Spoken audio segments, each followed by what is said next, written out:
live from the couch.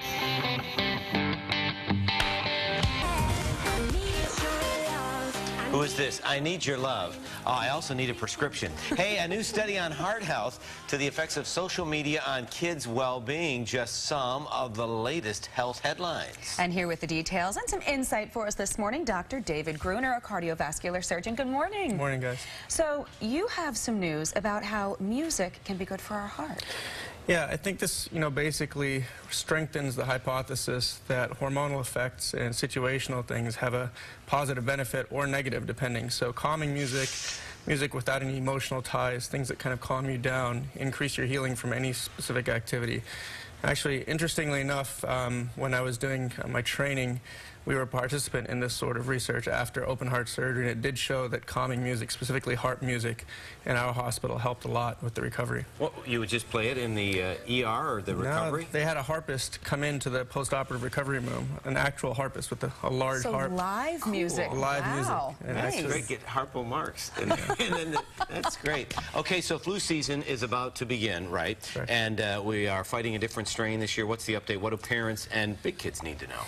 Well, there's different types of flu vaccines basically targeted towards a different population. For instance, older people have a little bit of a lower amplitude immune response. They just don't respond as well to certain vaccines.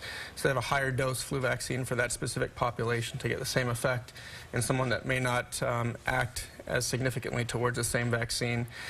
For people that are in larger groups like kids, students, people like that are exposed to a larger amount of people on a daily basis, they have a quadrivalent as opposed to a trivalent vaccine. Wait a minute, these are big words. It's big words. 717. I was going to explain. So it's to fight 4? It's basically to fight the 4 most common strains of the flu as opposed to 3 most, which has been the last 30 years of flu vaccines. Real quickly, what's the threshold? You said older. What's the age that you're talking about?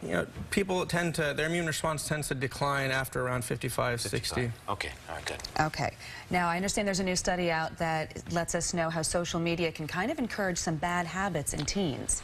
It's basically another form of peer pressure, right? Yeah, it is. Exactly. It really is. Basically, it just showed that children, specifically ones with friends that drink and smoke and things like that on Facebook, are more prone to engage in this type of behavior because it's basically unconsciously and consciously it makes it seem more normal. Well, and then the content of what they're sharing on Facebook, this party, that party, Exactly. this kind of behavior that shows up. Molly is a drug, some say responsible for the death of 2 young musicgoers over the weekend. What is Molly and what do we need to know about it?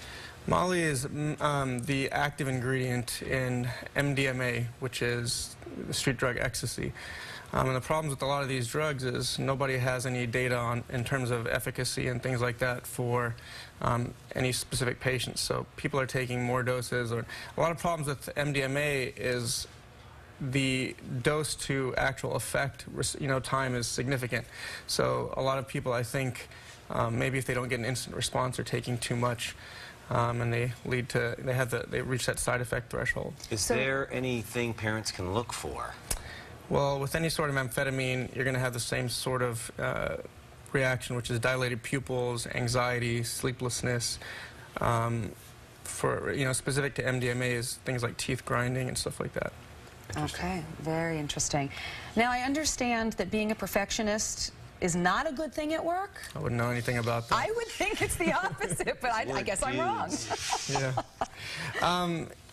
Actually, interestingly, in that study, it showed that introverted perfectionism, meaning having a very high standard set for yourself, is much more likely to cause workaholism than patients that, or people that have, that want to conform to societal norms.